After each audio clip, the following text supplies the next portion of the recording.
각 학관에 이어지고 있는 전통, 그 실상에 대해 알아보았습니다. 축제 주점의 수익 구조에 대해 취재했습니다. 총학생회 한울에서 기업, 대학 및 역사 문화 탐방 실시를 합니다. 밀착형 전공 체험 프로그램인 KU 전공 알림이가 5월 21일부터 28일까지 실시했습니다. 우리 학교 상어기념박물관에서 9월 30일까지 특별 기획 전시를 진행합니다. 학우 여러분 안녕하십니까? ABS 뉴스의 윤지연입니다. 첫 소식입니다. 학우분들 누구나 학과 내에서 행해지는 어떠한 관습에 익숙하실 텐데요. 이러한 관습 중엔 객관적으로 봤을 때 납득할 수 없는 것들도 부지기수였습니다. 맹선우 기자가 알아봤습니다. 1년 중 학과 행사가 가장 많은 이번 5월. 단과대 체육대회, 총MT 등 관의 단결과 화합을 목적으로 하는 많은 행사들이 진행되고 있지만 이렇게 즐거운 행사 뒤에는 이면이 있었습니다. 단과대 체육대회를 위해 몇몇 과의 새내기들은 치어 연습을 해야 합니다. 3월 달부터 진행되는 춤 연습은 그 강도가 만만치 않습니다. 과도한 연습량으로 인해 오히려 학업에 지장이 생길 정도입니다. 이뿐만이 아닙니다. 현재 많은 학과에서 학술적 목적뿐 아니라 관의 친목 도모를 위해 진행하고 있는 워크샵. 최근 모 학과에서는 워크샵에 참여한다면 전공 강의에서 성적을 1점 더 주겠다는 학생회의 공지로 학우들 사이에서 거센 반발이 나온 적이 있었습니다. 학생회는 발언을 철회했지만 학과가 학점을 빌미로 행사 참여를 강요한다며 관의 분위기를 비판하는 목소리는 쉽게 가라앉지 않고 있습니다. 다가오는 시험 기간에도 문제점은 눈에 띕니다. 몇몇 학과에는 선후배 사이에 일명 족보라 불리는 시험 기출 문제가 내려오고 있습니다. 족보 자체가 시험의 공정성을 흐리는 것도 있지만 특정 학우들만이 누리는 특권과 같다는 것도 문제입니다. 관습이란 이름 아래 여전히 자행되는 수많은 관의 악습들. 학기 말이 다가오는 지금 다시 돌아봐야 할 것 같습니다. ABS 맹선우입니다. 우리 학교 대동제가 성황리에 마무리되었습니다. 하지만 축제 후 그 수익과 관련해 학우들의 여러 의문점들이 제기되었습니다. 이 의문들을 불식시킬 만한 방법은 없는 것일까요? 이자연 기자입니다. 지난 2016년도 대동제가 성공적으로 마무리되었습니다. 축제로 유명한 우리 학교답게 이번 대동제도 많은 인파가 몰렸는데요. 그 중에서도 학생들이 운영하는 과별 주점과 부스에 인파가 몰렸으며 많은 수익을 올렸습니다. 하지만 주점 및 부스 등 축제 수익 구조에 관한 학우들의 의문이 지속적으로 제기되고 있는데요.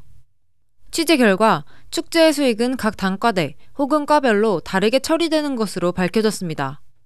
일단 저희가 축제 수익이 나면 그 축제 준비 비용을 학생회비에서 사용했기 때문에 학생회비를 일단 채워 넣고요. 거기다가 이제 이자 개념으로 더 한 그 순이익의 몇 % 정도를 더 채워 넣습니다. 그리고 그걸 제한 남은 진짜 순이익은 현 학생회의 그 운영을 위해서 지금 사용되고 있습니다. 따로 그 축제 이익의 분배에 관한 기준은 없는 걸로 알고 있고요. 그냥 저희 단과대 내에서 어떻게 하라, 순이익 배분을 어떻게 하라 이런 기준이 내려왔기 때문에 저희는 이제 그걸 따르고 있습니다. 축제 수익에 대한 명확한 학칙이 존재하지 않아 혼란이 가중되고 있는 것입니다. 기준이 있으면은 훨씬 좋을 것 같습니다. 왜냐하면 다른 학생들이 아무래도 축제 이익에 관해서 많은 궁금증을 가질 수 있는데 그것에 대해서 답을 할 때 아무래도 이 기준을 따라서 한다, 이런 학칙이 있다, 이렇게 하면은 많은 학우들에게 신뢰를 줄 수 있을 것 같기 때문에 학생회와 일반 학우들 사이의 오해를 불식시키기 위해서라도 축제 수익 구조에 대한 명확한 학칙 개정이 필요해 보입니다. ABS 이자연입니다.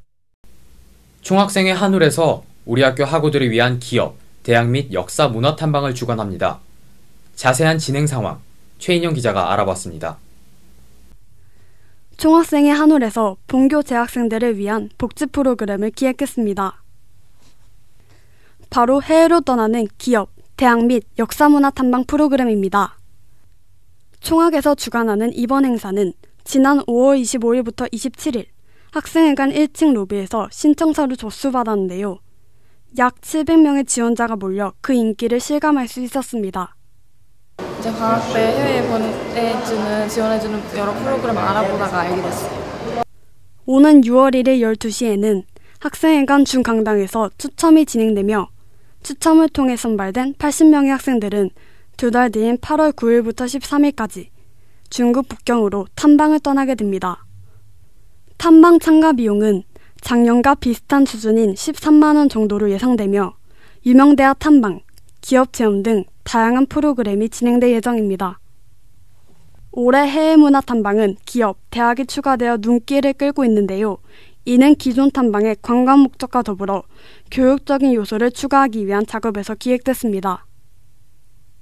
이제 저희가 우리나라에서뿐만 아니라 해외 기업을 보고 오는 거잖아요. 그런 만큼 이제 학생들이 더 이제 시야를 넓히고 그리고 다녀와서 정말 이번 탐방은 좋았다라고 한마디라도 듣는 게 저희에게는 목적이에요.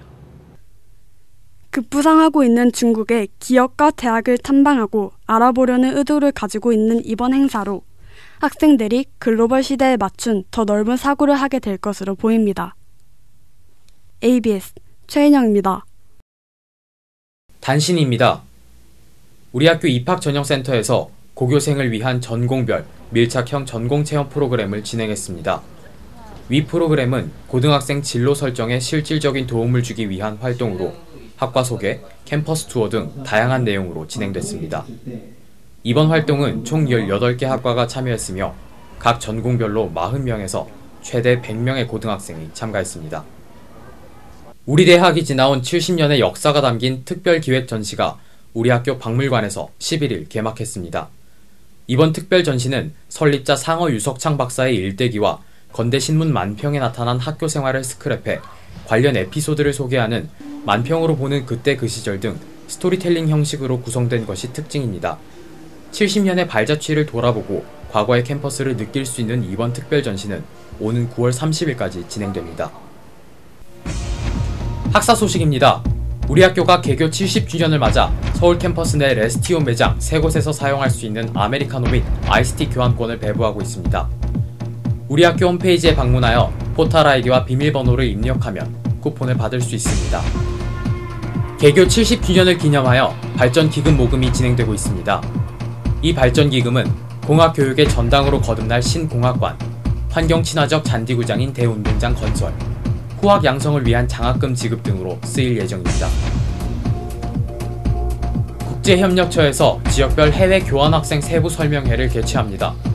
2016년 6월 21일 화요일 오후 2시에 국제학사 1층 104호 강의실에서 진행됩니다. 지난 17일 강남역에서 여성을 대상으로 한 묻지마 범죄가 일어났으며 25일 부산에서는 가로수를 지지하는 강목을 뽑아 길을 걷던 여성 2명을 이유 없이 무자비하게 폭행한 일도 있었습니다. 두 사건의 피해자는 조사 결과 정신병력이 있는 것으로 밝혀졌습니다. 끊이지 않는 묻지마 흉악 범죄. 비단 어제 오늘의 일은 아닐 텐데요. 요즘 들어 유독 더 흉흉하게 느껴집니다.